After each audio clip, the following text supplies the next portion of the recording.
नमस्कार किसान भाइयों, स्वागत है बिकम फार्मिंग यूट्यूब चैनल में। किसान भाइयों, आज की जो इस वीडियो में जानकारी देंगे 14201 गन्ने की जो नई प्रजाति है जिसको कोलक 14201 कहा जाता है। इस गन्ने की प्रजाति के बारे में बात करेंगे कि इसकी जो लंबाई है, मोटाई है, क्योंकि जुलाई का महीना चल रहा और इस समय लंबाई मोटाई जो है इसकी रुकी हुई है। इसका मुख्य कारण क्या है और इसकी लंबाई मोटाई को किस प्रकार से बढ़ाया जा सकता है। किसान भाइयों, जो 14201 गन्ना है इसके बारे में हम बात कर रहे हैं, तो पूरी संपूर्ण जानकारी इस वीडियो में देंगे कि इसकी लंबाई मोटाई कैसे बढ़ाई जा सकती है।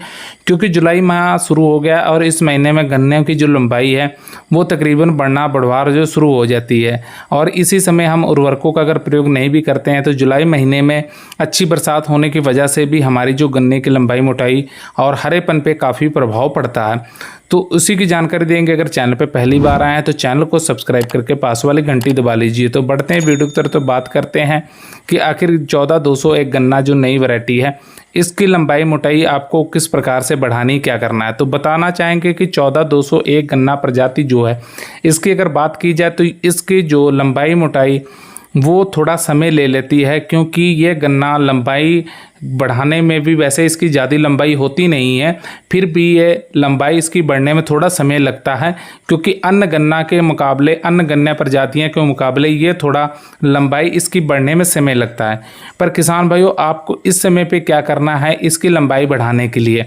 तो किसान भाइयों, आप इस समय पे नंबर 1 जो है जुब्रेलिक एसिड का प्रयोग कर सकते हैं, और किसान भाइयों उसके साथ आप दूसरा काम जो है कैल्शियम नाइट्रेट का कर सकते हैं। जुब्रेलिक एसिड का भी प्रयोग कर सकते हैं और कैल्शियम नाइट्रेट का भी प्रयोग कर सकते हैं। अब दोनों के बारे में जानकारी देंगे कि आपको दोनों को कैसे, किस प्रकार से प्रयोग में लाना है। तो नंबर 1 हम जुब्रेलिक एसिड की बात कर लेते हैं। अगर आप जुब्रेलिक एसिड का प्रयोग करते हैं अपने गन्ने के खेत में तो आपको 3 बार कम से कम गन्ने में जुब्रेलिक एसिड का प्रयोग करना है। 14201 गन्ना है तो उसमें 3 बार आपको जुब्रेलिक एसिड का प्रयोग करना है।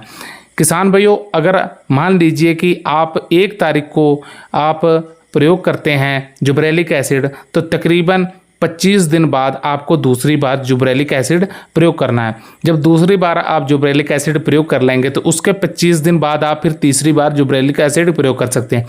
आप 3 बार जुब्रेलिक एसिड प्रयोग करें तो तीनों बार तकरीबन 25 दिन का जो गैप है होना चाहिए। इस 3 बार के गैप के बाद ही आप जुब्रेलिक एसिड प्रयोग करें। 25 दिन का गैप डाल के 3 बार आप जुब्रेलिक एसिड का प्रयोग करें। वहीं अगर इसकी मात्रा की बात की जाए तो जुब्रेलिक एसिड 2 तरह का आता है, लिक्विड फॉर्म और पाउडर फॉर्म में आता है। लिक्विड की बात की जाए तो आप 400 ml प्रति एकड़ के हिसाब से इसका प्रयोग कर सकते हैं। वही अगर पाउडर फॉर्म की बात की जाए तो आप 5 ग्राम प्रति एकड़ के हिसाब से प्रयोग कर सकते हैं। इससे अगर आप इसका प्रयोग करेंगे तो लंबाई मोटाई काफ़ी बढ़ जाएगी, मोटाई अच्छी हो जाएगी, और उसके साथ साथ जो पत्ते हैं, पत्तियों पे हरा रंग जो है काफ़ी ज़्यादा चढ़ जाएगा, पत्तियां हरी हो जाएंगी, और इससे होता है कि क्लोरोफिल की मात्रा बढ़ती है गन्ने में और गन्ना अच्छी बढ़वार करता है।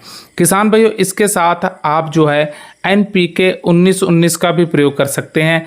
आप लिक्विड फॉर्म में 400 ml प्रति एकड़ आप जुब्रेलिक एसिड का प्रयोग कर रहे हैं तो उसके साथ आप 1 किलो NPK 19-19 का भी प्रयोग साथ में कर सकते हैं।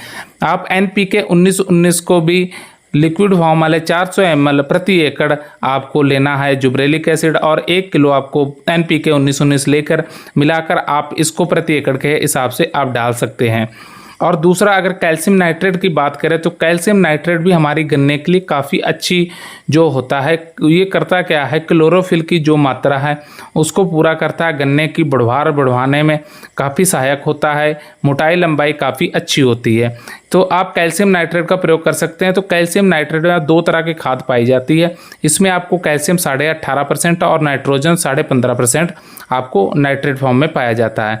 तो आप 15 से 18 किलो कैल्शियम नाइट्रेट का भी इस समय पे प्रयोग कर सकते हैं। तो किसान भाइयों, ये 14201 गन्ने के बारे में बात की गई कि इसकी आप जो लंबाई है, मोटाई है, किस प्रकार से बढ़ा सकते हैं। तो उम्मीद करते हैं हमारे द्वारा दी गई जानकारी से संतुष्ट होंगे।